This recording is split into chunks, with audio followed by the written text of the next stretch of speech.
जय माताजी मित्रों, जय विगत में। तो फरीथी अपना नवा ब्लॉग में तमारुं हार्दिक स्वागत करूं छुं मित्रों। तो अत्यार सुधी तमे हजारों रुपया खर्च्या छे पण साबु पर मीठुं नाखवाथी शो फायदा थाय छे तमने खबर छे? अत्यार सुधी तमे एनाथी वंचित छो, तमने खबर नथी के साबु ने मीठाने मिक्स करवाथी केटला बधा फायदा थाय छे, एना फायदा शुं छे। तो अत्यारे हूँ तमारी माटे एवो जबरदस्त विडियो लईने आई छुं के तमे साबुमां मीठुं मिक्स करशो ने तो तमने चुटकी भर तमारा घर चमत्कार थई जशे, तमारा लाखों रुपया बची जशे। एवो हूँ तमारा माटे आज उपयोग लईने आई छुं अने एवुं मस्त आपणे चमत्कार वाळुं जादुई पेस्ट बनाववानो छे। पण एना माटे तमे मारी साथे विडियोमां बन्या रहो। विडियो कया गामथी जोवो छो ए कॉमेंटमां लखी जणावजो के हूँ तमारा माटे साबु पर मीठुं नाखीशुं अने एनाथी चमत्कार थशे ने। पण एना लीधे तमारे मारो विडियो पूरेपूरो जोवो पड़शे।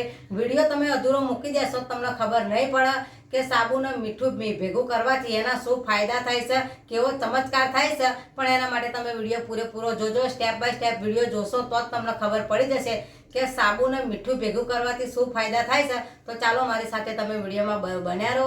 हूँ तमने अत्यारे लाइवमां बतावीश के साबु ने मीठुं भेगुं करवाथी केटला फायदा थाय छे अने तमारा हजारों रुपया बची जशे। तो चालो हूँ तमने बतावी दऊं। तो मित्रों, अहींया मैं लई लीधो छे कपड़ा धोवानो साबु। कपड़ा धोवानो साबु तो दरेकना घरमां होय, पण आ तमे मारो विडियो स्टेप बाय स्टेप जोशो तो अहींया मैं साबु लीधो छे। तमने कहेशो के बेने साबु लीधो, पण आ एक साबु तमारे एवुं जादूनुं काम करशे ने के तमे विडियो पूरेपूरो जोशो तो तमने खबर पड़शे। तो तमारे कोईपण प्रकारनो आवो कपड़ा धोवानो साबु लई लेवानो छे। एने आपणे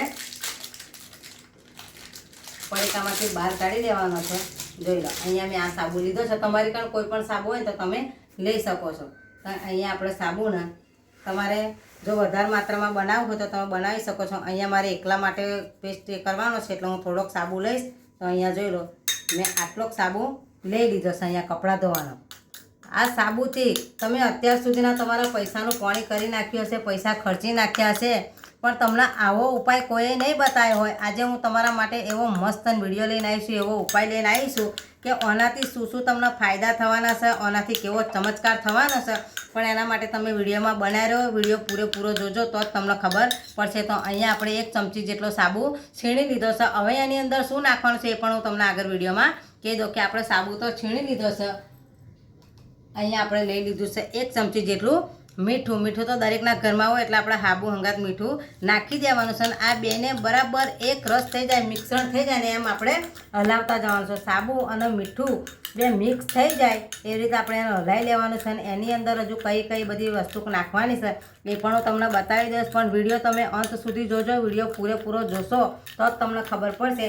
નહીંતર તમે હાબુને મીઠું ભેગું તો કરી દેશો પણ એનાથી તમને કશો ફાયદો નહીં થાય। પણ જો તમે વિડીયો પૂરેપૂરો જોશો તો જ તમને ખબર પડી જશે કે સાબુના મીઠુંના શું શું ફાયદા છે અને આનાથી આપણને કેટલા ફાયદા થવાના છે। તો અહીંયા મીઠું અને સાબુ બે એક મિક્સ થઈ ગયું છે। હવે એની અંદર કઈ વસ્તુ નાખવાની છે એ પણ હું તમને વિડીયોમાં બતાવી દઉં કે આ આપણે લઈ લીધું છે લીંબુ। લીંબુ તો દરેકના ઘરમાં હોય છે, તો આપણે એની અંદર લીંબુનો રસ પણ નાખી દેવાનો છે। તો અહીંયા તમારે આવી રીતે લીંબુ આની અંદર નીચવી દેવાનો છે। લીંબુમાં વિટામિન સી હોય એટલે બહુ ફાયદા થાય છે, એટલે લીંબુ તો તમારે ફરજિયાત નાખવાનું જ છે। તો અહીંયા આપણે એક લીંબુ લઈ લીધું છે, એનો બરાબર રસ કાઢી દીધો છે અને બેને બરાબર મિક્સ કરવાનું છે। જે આપણે મીઠું લીધું છે અને આપણો કપડાં ધોવાનો સાબુ છે તો એને આપણે બરાબર હલાવતા જવાનું છે। જોઈ લો, આપણે લીંબુ પડીને જે સાબુ અને મીઠું હતું એનામાં ફીણ વરવા માંડ્યું છે। એનો પેસ્ટ તમે જોઈ લો મસ્ત થઈ ગયો છે। હવે તો તમારે બરાબર હલાવતું જવાનું છે જ્યાં સુધી મીઠું વાગડી અને છોડી ના દે ત્યાં સુધી। જોઈ લો, હવે એની અંદર કઈ કઈ વસ્તુ નાખવાની છે એ પણ હું તમને જણાવી દઉં કે આપણે અહીં લઈ લીધી છે એલોવેરા જેલ। જો તમારી કાન એલોવેરા જેલ ના હોય તો તમે કુંવરપાઠું પણ લઈ શકો છો। અહીંયા આપણે થોડાક માત્રામાં એલોવેરા જેલ પણ લઈ લેવાની છે। જો અહીંયા આપણે એલોવેરા જેલ લીધી છે એને બરાબર મિક્સ કરી દેવાની છે કે એલોવેરા જેલ પણ સાબુ મીઠું ને લીંબાની હંગાત મિક્સ થઈ જાય એવી રીતે બરાબર તમારે હલાવતું જવાનું છે। જ્યાં સુધી એનો કલર ના છોડી દે ને ત્યાં સુધી આપણે હલાવવાનું છે। બરાબર મિક્સ થઈ જવું જોઈએ, એક રસ થઈ જાય ને ત્યાં સુધી હલાવવાનું છે।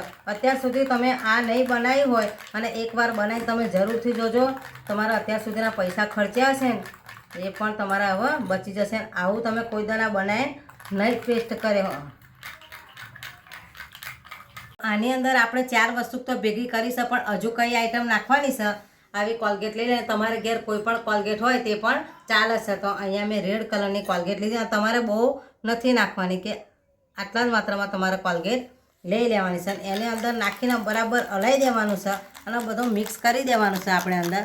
અને એક રસ થઈ જાય ને બધાના ગુણ એક મળી જાય ને એવી રીતે આપણે એને બરાબર હલાવતું જવાનું છે. જે છે ને એ બધું મિક્સ કરવાનું છે. જો તમે એમને એમ બધું નાખીને ભેગું કરી દેશો તો એના ગુણ તમને નહીં મળે. પણ જે વસ્તુ તમે નાખો છો એને બરાબર તમે હલાવી અને એ કરી નાખો ને તો એકદમ આપણે કોલગેટ પણ અંદર ભાગી ગઈ છે અને બધી મિક્સ થઈ ગઈ છે. તો હવે એની અંદર બીજી કઈ વસ્તુ નાખવાની છે એ પણ હું તમને બતાવી દઉં. તો વિડીયોમાં બન્યા રહો, વિડીયો પૂરેપૂરો જોજો. અને વિડીયો તમે કયા ગામથી જોવો છો એ પણ કોમેન્ટમાં લખી જણાવજો. તો અહીંયા મેં લઈ લીધું છે નારિયેળનું તેલ. જો તમારી કાને વેસલિંગ હોય તો તમે વેસલિંગ પણ નાખી શકો છો. હું અહીંયા નારિયેળનું તેલ નાખું છું. તો તમારે વધારે માત્રામાં નાખવાનું નથી, કે નારિયેળનું તેલ તમારે આવી રીતે થોડાક માત્રામાં જ લેવાનું છે. આપણે અંદર નારિયેળનું તેલ પણ નાખી દીધું છે અને આ બધી જ વસ્તુને ફરીથી આપણે મિક્સ કરી દેવાની છે. તો અહીંયા જોઈ લો બરાબર આપણે હલાવી દીધું છે અને મિક્સ કરી નાખ્યું છે. હવે આની અંદર એક વસ્તુ બીજી નાખવાની છે એ પણ હું તમને બતાવી દઉં. પણ વિડીયો પૂરેપૂરો જોવો, વિડીયોમાં બન્યા રહો તો તમને ખબર પડશે કે આપણે આ શું બનાવ્યું છે. અને આજે આ સાબુ અને મીઠું ને એમ ભેગું કર્યું એનો કેવો ચમત્કાર થવાનો છે એ પણ હું તમને લાઈવ વિડીયોમાં બતાવી દઉં. તો આપણે બધું જ મિશ્રણ થઈ ગયું છે અને એનો કલર પણ એકદમ ચેન્જ થઈ ગયો છે.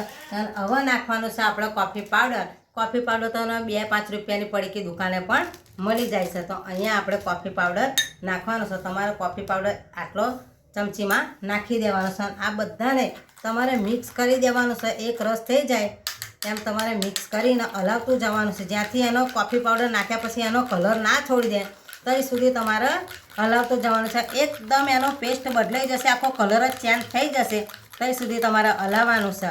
આ એકવાર તમે જરૂરથી આવું ઘરે ટ્રાય કરી બનાવજો. તમારે થોડીક મહેનત થશે પણ આપણે મસ્ત અને પેસ્ટ બનીને રેડી થઈ ગયો છે.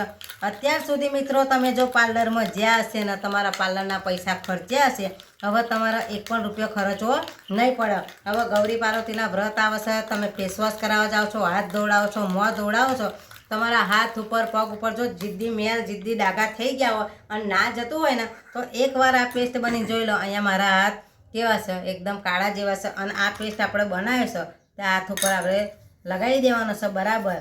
અને જ્યાં તમારે જિદ્દી દાગ હોય અને આને તમે મોઢા પર પણ લગાવી શકો છો. આનાથી તમને કશું નુકસાન નહીં થાય. તો આપણે અહીંયા જે સાબુ પર મીઠું નાખ્યું હતું અને એનો ચમત્કાર હમણાં તમે લાઈવ વિડીયોમાં જોઈ લેજો કે આપણે મારા હાથ કાળા છે ને હવે અમારે આવશે ગૌરી પાર્વતીના વ્રત તો અમે ફેસ વોશ કરાવવા નહીં જવાના. આ ઘરે જ આ પેસ્ટ બનાવીને લગાવ્યો છે તે આપણા પૈસાય બચી જશે, આપણો ટાઈમ પણ બચી જશે.